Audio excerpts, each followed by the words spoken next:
Welcome back to my channel, Talented Reads.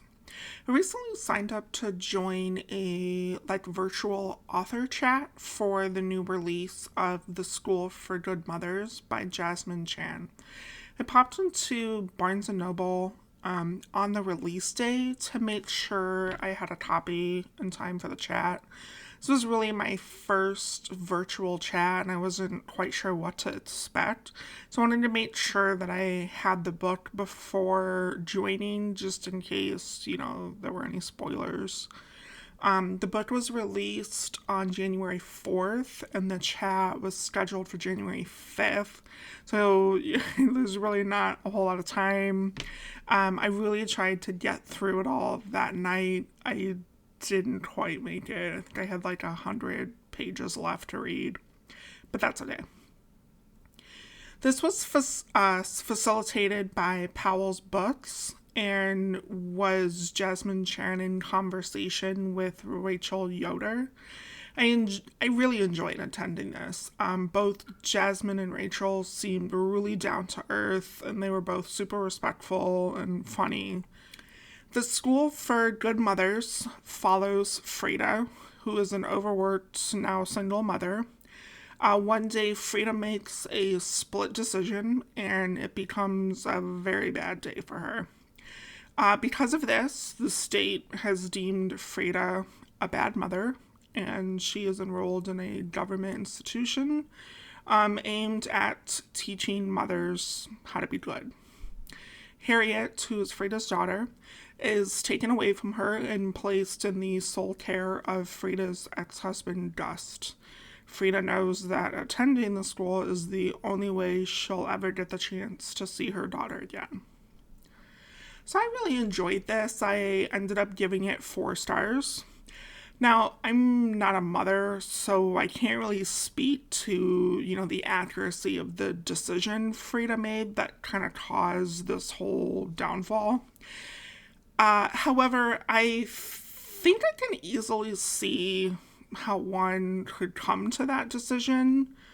Frida's interaction with CPS and the court was infuriating and frustrating, as it's meant to be.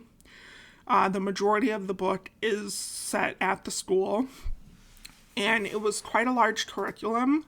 I think there were a total of 9 lessons, and, as she moved through the program, each lesson got more intense and worse and was meant to just really exhaust the mothers in the program, both physically and mentally. I think the book had some good conversation around how society views kind of the roles of the father and the mother differently, as well as, how much pressure is on mothers to kind of be this, absolute perfection of a person.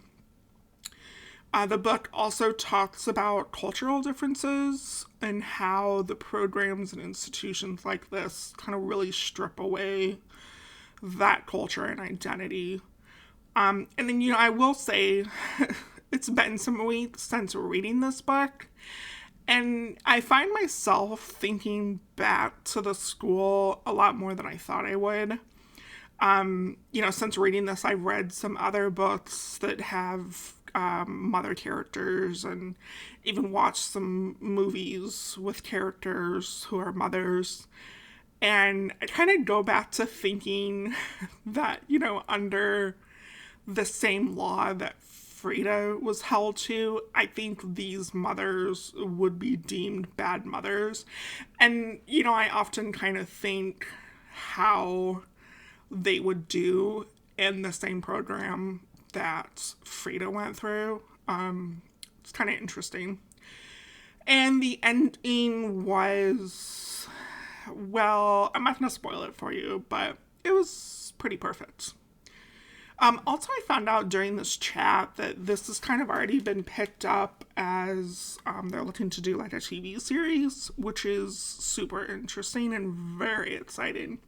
So I'm kind of interested to see, if they decide to kind of expand on anything a little bit and kind of where they decide to take the show and if anything kind of happens after where the book left off.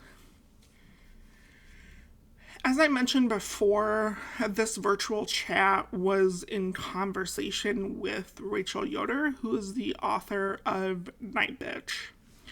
So Night Bitch is about a mother who is a stay-at-home full-time mother with her 2-year-old son. And as the book progresses, we see this struggle that she has with the pressures of motherhood and her transformation into something more of an animal. This was quite an interesting read. It was kind of like this weird combination of motherhood, what we think of being like an animal, and just going on this psychedelic trip. I didn't like this one quite as much. I think I only gave it 3 stars. But I can see why these 2 books were in conversation together. They both had a lot of similar conversations of, motherhood in general, societal pressures, and again, kind of the rules society deems as appropriate. Parents and kind of a relationship about raising a child. Obviously, with very different narratives and outcomes, of course. During the chat, there was a mention about whether, Frida and Night Bitch would be friends. And I think I could honestly see that. Obviously, Frida's a little more reserved, and Night Bitch, would be a little more outgoing, I'll say. But I think it would be an interesting friendship, for sure. You can watch this chat and all the other previous author chats on Powell's YouTube channel, which I'll link in the description box below. I also wanted to show you how you can sign up for a future virtual event. You just head to powells.com. Powell's is a local bookshop here in Portland, Oregon. They sell used and new books, which you can also purchase online. From the homepage, if you scroll all the way to the bottom, you can see kind of the next couple upcoming events. But, they have a lot more, and you can get there by clicking on events from the top header. You can scroll through all the events, and, when you find one that you think you would like, you click on the register for the Zoom event hyperlink.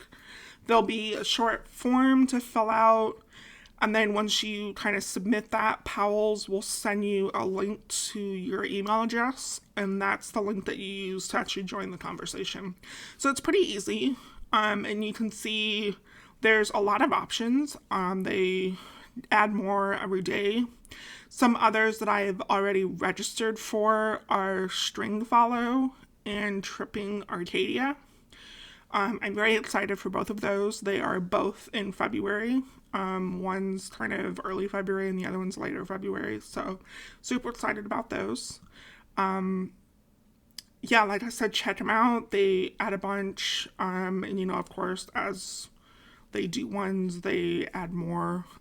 So there's a lot of options. That's all I have for you. Thanks for watching, and I'll see you in my next video. Bye.